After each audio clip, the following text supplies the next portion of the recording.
नमस्कार, बहुत स्वागत है आपका जी मध्य प्रदेश छत्तीसगढ़ पर। आपके साथ मैं हूं सोनाली सिंह। जम्मू कश्मीर में 10 साल के बाद विधानसभा चुनाव होने जा रहे हैं। चुनावों के ऐलान के बाद धारा 370 सबसे बड़ा मुद्दा दिख रहा था। हालांकि नेशनल कॉन्फ्रेंस और पीडीपी जैसी रीजनल पार्टी अब भी धारा 370 को ही सबसे बड़ा मुद्दा मान रही है। आज राहुल गांधी ने रामबन से चुनाव प्रचार का आगाज किया और संकेतों में साफ कर दिया है कि कांग्रेस के लिए स्टेटहुड का मुद्दा सबसे बड़ा होने वाला है। रिपोर्ट दिखाते हैं आपको।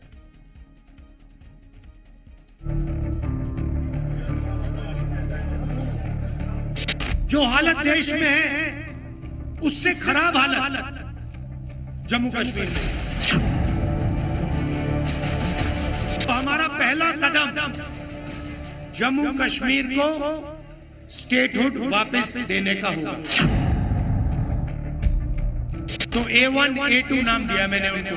राजा बैठा हुआ है, उसका नाम LG है मगर वो है राजा।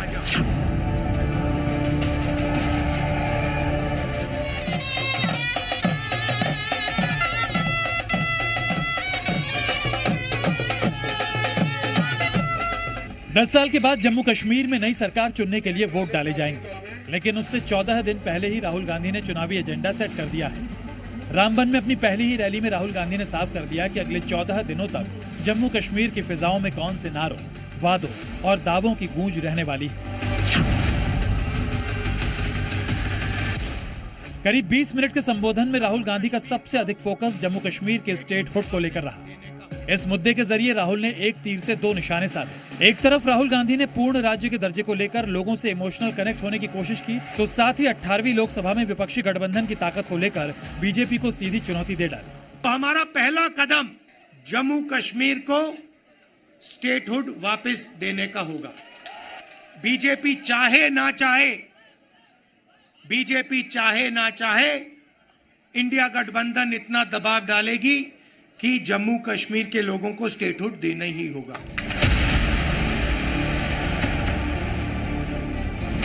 राहुल गांधी ने रामबन में दूसरा कार्ड उपराज्यपाल और राजा वाला चला। दरअसल बीते 10 साल से जम्मू कश्मीर में उपराज्यपाल के जरिए ही सरकार चल रही है। राहुल ने उपराज्यपाल को राजा की संज्ञा दी। आरोप लगाया कि केंद्र सरकार उपराज्यपाल के जरिए कश्मीर में राजतंत्र चला रही है, जम्मू कश्मीर के लोगों की कमाई को बाहरी लोगों के हाथ में ट्रांसफर कर रही है। आज जम्मू कश्मीर में राजा बैठा हुआ है, उसका नाम LG है मगर वो है राजा। और जो आपका धन है आपसे छीना जा रहा है, बाहर के लोगों को दिया जा रहा है। 2024 चुनाव के प्रचार और खास तौर पर नतीजों के बाद से राहुल उद्योगपतियों के जरिए केंद्र सरकार पर हमलावर है। संसद की कार्यवाही में उद्योगपतियों का नाम लेने पर जब आपत्ति जताई गई तो राहुल ने इसे नया टर्म दिया, A1 और A2। और अब जम्मू कश्मीर चुनाव में भी इस फैक्टर के जरिए राहुल गांधी केंद्र की मोदी सरकार पर निशाना साध रहे हैं। पार्लियामेंट में मुझे कहा, आप देखिए, पार्लियामेंट में मुझे कहा कि पार्लियामेंट में मैं अदानी और अंबानी का नाम नहीं ले सकता। तो मैंने कहा ठीक है, नाम नहीं ले सकता तो कुछ तो कहना पड़ेगा। तो A1 A2 नाम दिया मैंने उनको। हम दो हमारे दो।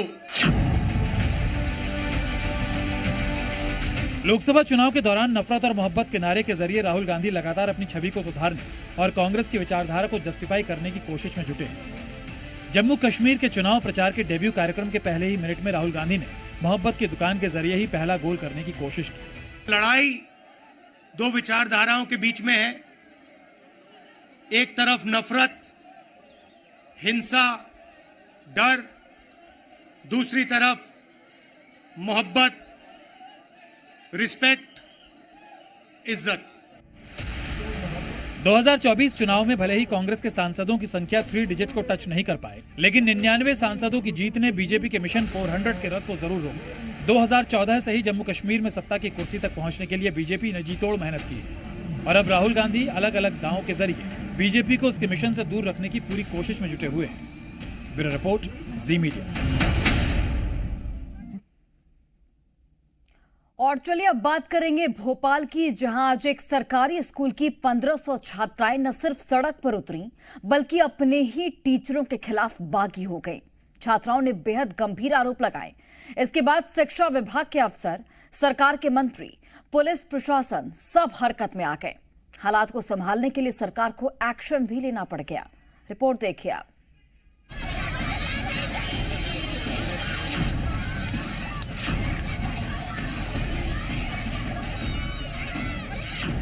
कल स्कूल में जमकर बवाल।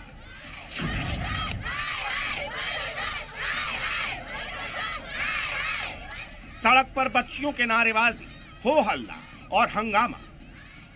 अपने ही टीचरों के खिलाफ छात्राओं की बगावत। एक दो नहीं, 1500 छात्राएं टीचरों से बुरी तरह बिफर गई।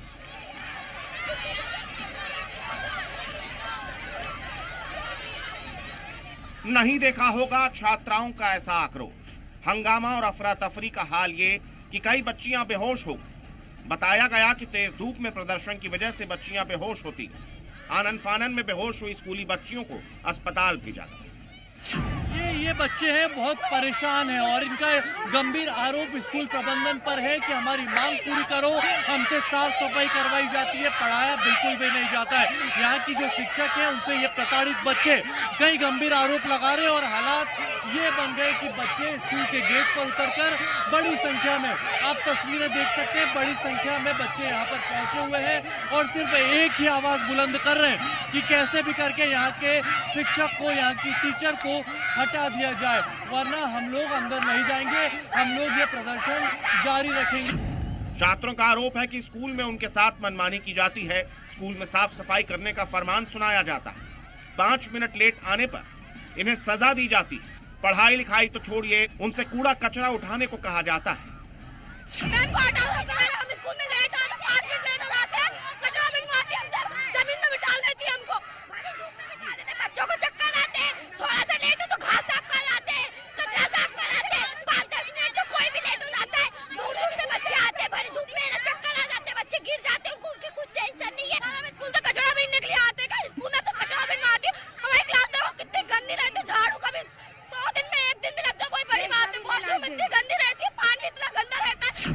अपनी मांगों को लेकर बागी हुई बच्चियों के सामने प्रशासन की भी एक न चली। भोपाल सचिवालय में बैठे सरकारी बाबू हलचल में आ गए। एक्शन लेना पड़ा।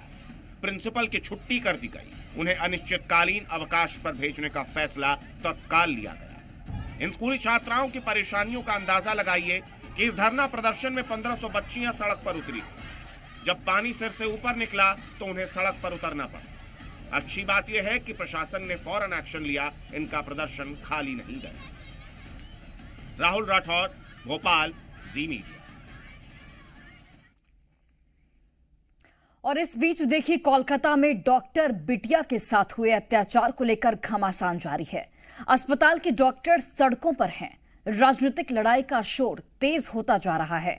कोलकाता कांड पर पब्लिक भी नाराज है, लेकिन अब पश्चिम बंगाल में कलाकार भी ममता सरकार से अपनी नाराजगी दिखा रहे हैं और पश्चिम बंगाल में कोलकाता कांड पर अवार्ड वापसी की मुहिम अब शुरू हो गई है। रिपोर्ट देखिए आप।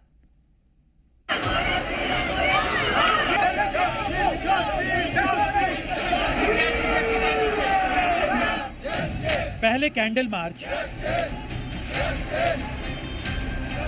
फिर प्रदर्शन, पुलिस की लाठी,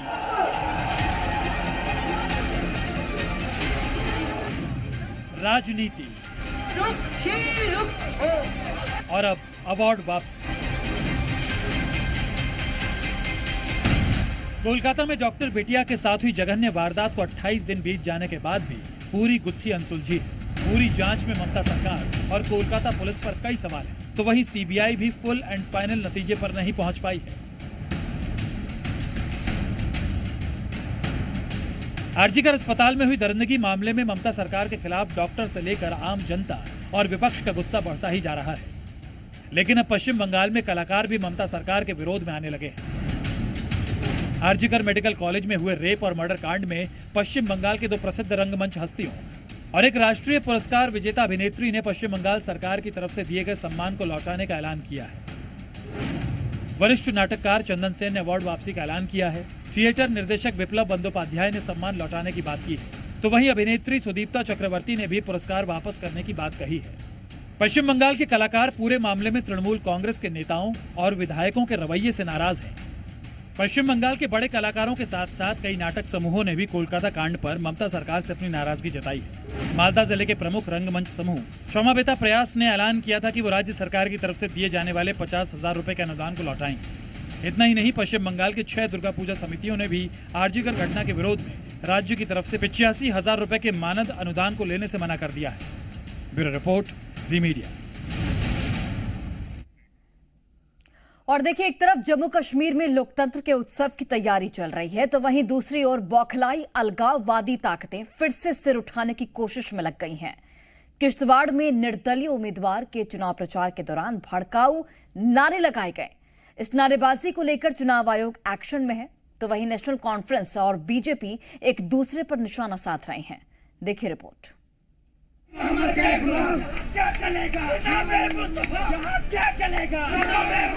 क्योंकि सरोड़ी साहब बीजेपी की बी टीम का हिस्सा है। मजहब को लेकर गुलाम मुस्तफ़ा के निज़ाम की बात करना और इस तरह के नारे लगाना पूरी तरह से एक बहुत बड़ा ऑफेंस है। 90 के दौर में जम्मू कश्मीर में ऐसे ही नारे लगते थे, लेकिन बीते 10 साल में अलगाववादी आवाजों पर शिकंजा कसा गया।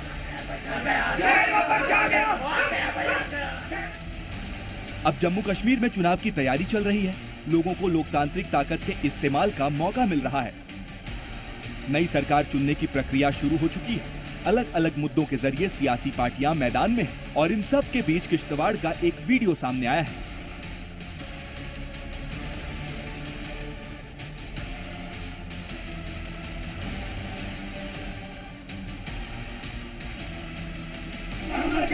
वीडियो में इंदरवाल विधानसभा क्षेत्र से निर्दलीय उम्मीदवार गुलाम मोहम्मद सरूरी प्रचार कर रहे हैं और इसी दौरान गुलाम मोहम्मद सरूरी के समर्थक आपत्तिजनक नारे लगा रहे हैं। सरूरी 2002 से 2018 तक इंदरवाल सीट से विधायक रहे। उमर अब्दुल्ला और गुलाम नबी आजाद की सरकार में मंत्री भी रहे। इतना ही नहीं, 2020 में सरूरी पर आतंकी संगठन हिजबुल मुजाहिदीन के कमांडर से कनेक्शन के आरोप में NIA ने समन भी भेजा था। हालांकि बाद में उन्हें बरी कर दिया गया। सोशल मीडिया पर जब ये वीडियो वायरल हुआ तो पता चला कि इसमें निज़ाम मुस्तफ़ा जिंदाबाद के और वो हमें क्या चाहिए निज़ाम मुस्तफ़ा के जो नारे हैं वो लगाए गए, जिसका मतलब होता है कि शरिया कानून जो है वो हमें चाहिए। चुनाव आयोग ने सख्ती से इस वायरल वीडियो का संज्ञान लिया, जिसके बाद रिटर्निंग ऑफिसर ने FIR दर्ज कराते हुए पुलिस को जांच के आदेश दिए। इतना ही नहीं, निर्दलीय उम्मीदवार के खिलाफ नोटिस भी जारी कर दिया गया है। इस वीडियो को न सिर्फ भड़काऊ माना गया, बल्कि आचार संहिता के उल्लंघन को लेकर भी जांच की जा रही है। वहीं इस पूरे मामले को लेकर अब बीजेपी और नेशनल कॉन्फ्रेंस भी आमने सामने है। बीजेपी जहां इस वीडियो को लेकर ऐसे नेताओं की मानसिकता पर सवाल खड़ी कर रही है, तो वहीं नेशनल कॉन्फ्रेंस गुलाम मोहम्मद सरूरी को बीजेपी की बी टीम बता रही है। में आज़ाद भारत में, हमारी जमहूरियत में, हमारी भारतीय लोकतंत्र में इस तरह की अलगाववादी सोच और एक मजहब को लेकर गुलाम मुस्तफ़ा के निज़ाम की बात करना और इस तरह के नारे लगाना पूरी तरह से एक बहुत बड़ा ऑफेंस है और ये बहुत ही डिस्टर्बिंग है। मुझे लगता है वो बीजेपी वालों ने उनको तैयार किया हुआ है, क्योंकि सरोड़ी साहब बीजेपी की बी टीम का हिस्सा हैं और वो लड़ रहे हैं, क्योंकि आज़ाद से तो बाहर आ गया। अब वो निज़ाम मुस्तफ़ा बनाना चाहता तो उसी का पूछ लीजिए कि वो कौन सा निज़ाम मुस्तफ़ा बनाना चाहता। हम सेकुलर इंडिया में रह रहे हैं। किश्तवाड़ में इस नारेबाजी को लेकर एक तरफ सियासत जारी है, दूसरी तरफ चुनाव आयोग भी वीडियो की जांच कर कार्रवाई में जुटा है। लेकिन सबसे बड़ा सवाल है कि जब जम्मू कश्मीर लोकतंत्र के सबसे बड़े उत्सव में शामिल होने जा रहा है, तो आखिर ऐसी नारेबाजी के जरिए घाटी में माहौल बिगाड़ने की साजिश क्यों हो रही है? निज़ाम मुस्तफ़ा के जो नारे हैं वो लगाए गए, जिसका मतलब होता है कि शरिया कानून जो है वो हमें चाहिए। ऐसे में लगातार पॉलिटिक्स भी जो है वो गरमा रही है और साफ तौर पर टारगेट किया जा रहा है कि क्यों रिलीजन को बीच में लाया जा रहा है और जम्मू कश्मीर में जो शरिया कानून को लाने की बात इन लोगों द्वारा की जा रही है, ये किससे मोटिवेटेड है और क्यों इस तरह की बातें सामने रखी गई, क्यों इस तरह के नारे लगे, इसको भी अब इन्वेस्टिगेट किया जा रहा है। वीडियो जर्नलिस्ट मानी केरनी के साथ जोधपुर, आज़ी मीडिया, जम्मू। और चलिए अब हम आपको एक हैरान और परेशान करने वाली खबर बताने जा रहे हैं। खबर यूपी के बदायूं से है, जहां मासूम बच्चों के दिमाग के साथ जहरीली साजिश का खुलासा हुआ है। आइए आपको दिखाते हैं कि सोशल मीडिया में वायरल हो रहे इस वीडियो में कैसे बच्चों को देशद्रोही बनाने की ट्रेनिंग दी जा रही है और बच्चों के दिमाग में कैसे हिंदुस्तान के खिलाफ जहर घोला जा रहा है। देखिए रिपोर्ट।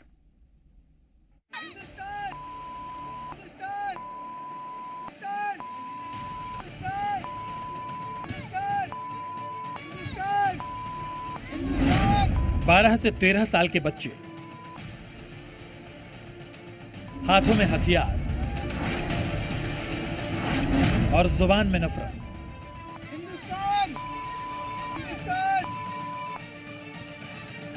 ना तो हम इन बच्चों का चेहरा आपको दिखा सकते हैं और ना ही आपको इनकी जुबान से निकल रहे देश विरोधी जहर को सुना सकते हैं,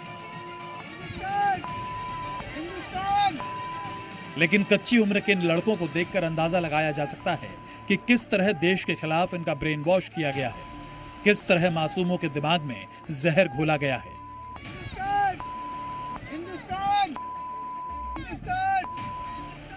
टेंशन देने वाला ये वीडियो यूपी के बदायूं से सामने आया है। वायरल वीडियो फैजगंज बेहटा थाना क्षेत्र का बताया जा रहा है। दावा किया जा रहा है कि बच्चों के हाथ में जो हथियार हैं वो नकली हैं और इन बच्चों को हमला करने के स्टाइल में ट्रेनिंग दी जा रही है। इन बच्चों से काफी देर तक देश विरोधी नारे लगवाए जाते हैं। वायरल वीडियो में 6 बच्चे नजर आ रहे हैं जिनके हाथों में तमंचा, लाठी और तलवार नुमा जैसी चीजें हैं। कैमरे के पीछे लीडर बने शख्स की एक आवाज आती है, हिंदुस्तान, और ये बच्चे अपने ही देश के खिलाफ नारा लगाने लगते हैं।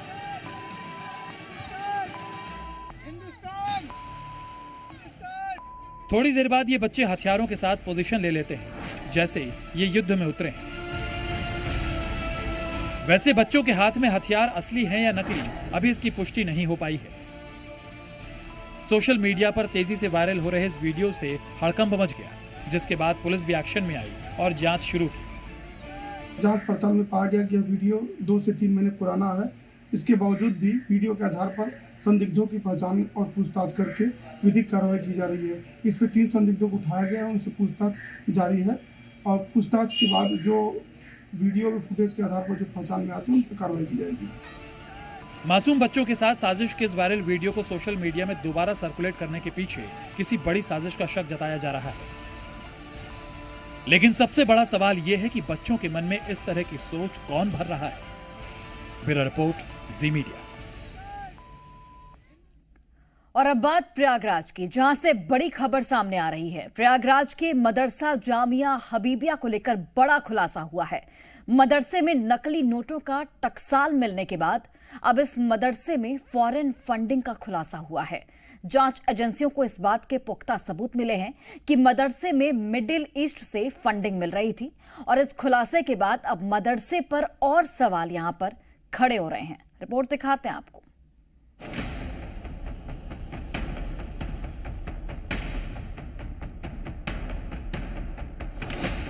नकली नोटों का टकसाल,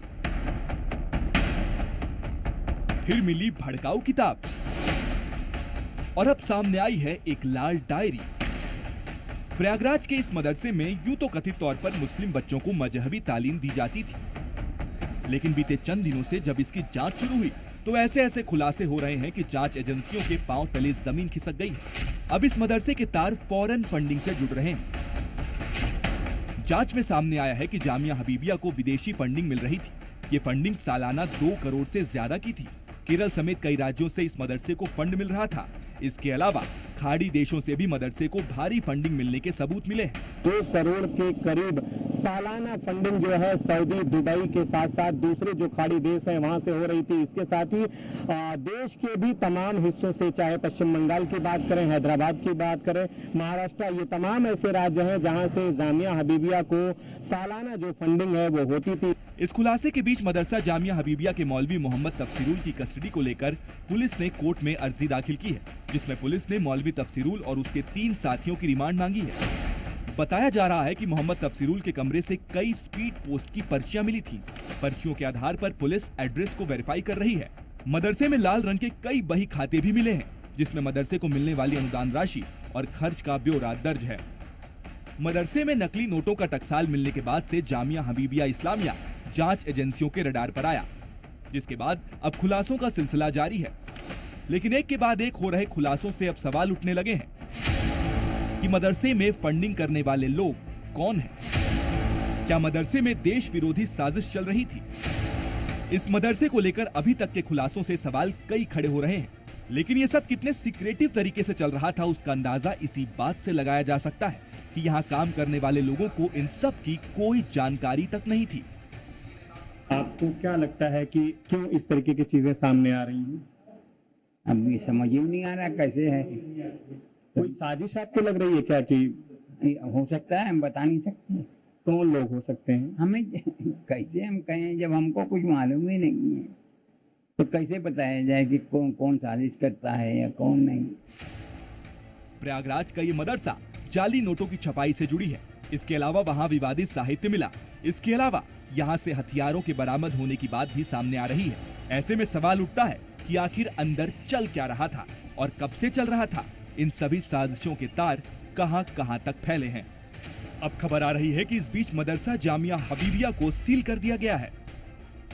पहला जो एक्शन है वो प्रयागराज विकास प्राधिकरण की तरफ से देखने को मिला है। पीडीए ने मदरसे को पुलिस और प्रशासन की मौजूदगी में सील करते हुए कानूनी जो शिकंजा है वो कस दिया है। मोहम्मद गुफरान, जी मीडिया, प्रयागराज। और चलिए इसी के साथ फिलहाल इस बुलेटिन में बस इतना ही। आप देखते रहिए जी मध्य प्रदेश छत्तीसगढ़।